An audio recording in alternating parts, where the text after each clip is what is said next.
একটু বাড়াও। বুড়িমা বুড়িমা গজলটা আমি ছোট্ট করে পরিবেশন করব। অনেকটা রাত হয়েছে। আর ভাইদের আরেকটা ফরমাইশ, সৈয়দ খালেদ হুজুর, এটা মেদিনীপুরের একজন হুজুর কেবলার শানে একটা গজল, সেখানে গিয়ে আমি লিখেছিলাম। তো গজলটি একদিনেই ভাইরাল হয়েছিল। সে গজলটি ফরমাইশ আছে, আমি ছোট্ট করে হলে গাওয়ার চেষ্টা করব। চলেন। যে মা 10 মাস 10 দিন গর্ভে ধারণ করে লালন পালন করে বড় করেছে, মানুষ করেছে, সেই মায়ের মর্ম আজকে শোনাতে পারলাম না। তবে আল্লাহ পাক কোরআন শরীফের মধ্যে বলেন, বিসমিল্লাহির রহমানির রহিম, ওয়াকাদা রাব্বুকা আল্লা তা'বুদু ইল্লা ইয়াহু ওয়া বিল ওয়ালিদাইনি ইহসানা। আমি আল্লাহ আমার ইবাদত বান্দেগি করার পর দ্বিতীয় নম্বর ইবাদত তোর বাপ মায়ের প্রতি ইহসান করা, বাপ মাকে ভক্তি করা, মোহাব্বত করা, ভালোবাসা। সেই বাপ মা যখন বুড়ো বুড়ি হয়ে যায়, সন্তানের উপর ভার চাপে, সন্তান মায়ের বোঝা বইতে পারে না। কবি ছন্দের মাধ্যমে বলেছে, মনোযোগ দিয়ে শুনবেন।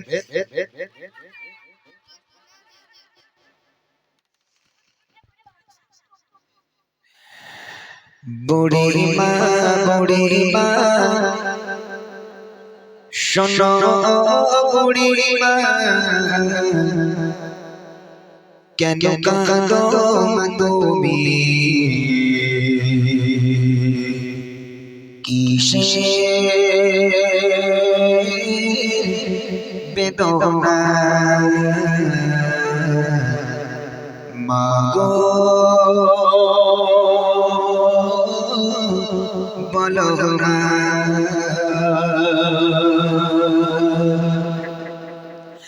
বুড়িমা বুড়িমা শোনো বুড়িমা বুড়িমা বুড়িমা শোনো বুড়িমা, কেন কাঁদো তুমি কিসের বেদনা, কেন কাঁদো তুমি কিসের বেদনা।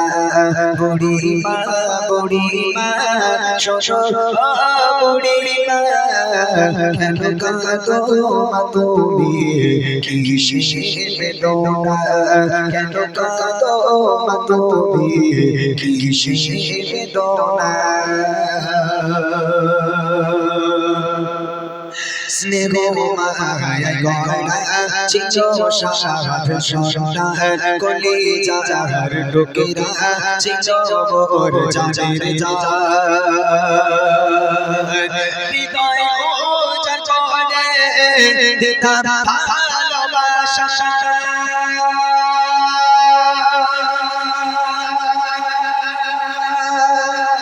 তারে আমার কোথায় সে রয়েছে কিছু জানি না, কোথায় সে রয়েছে কিছু জানি না। আমি বড় অসহায় পথে পথে ঠিকানা, আমি বড় অসহায় পথে পথে ঠিকানা। বুড়িমা বুড়িমা শোনো বুড়িমা, কেন কাঁদো তুমি কিসের বেদনা, কেন কাঁদো তুমি কিসের বেদনা। আমার সোনা ছেলে সে আমায় বলে, মাগো বলো তুমি কবে যাবে চলে, করিবে সেবা বলো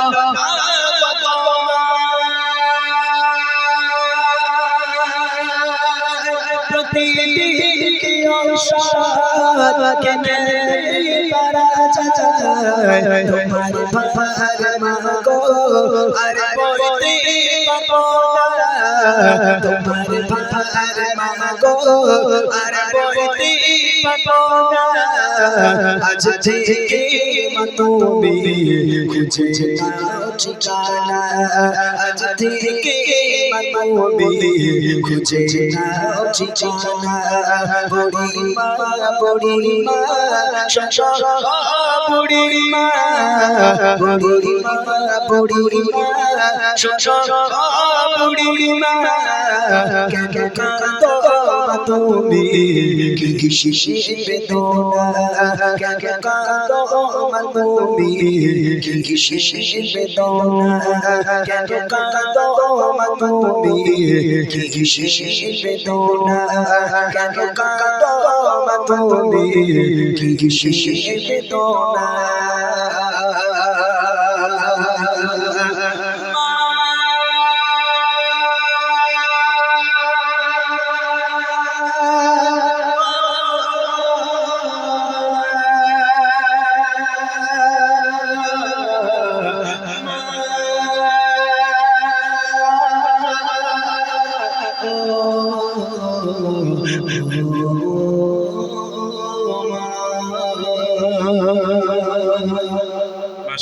শুনলেন সেই বুড়িমা কালাম, খুব ভালো লাগা কালাম।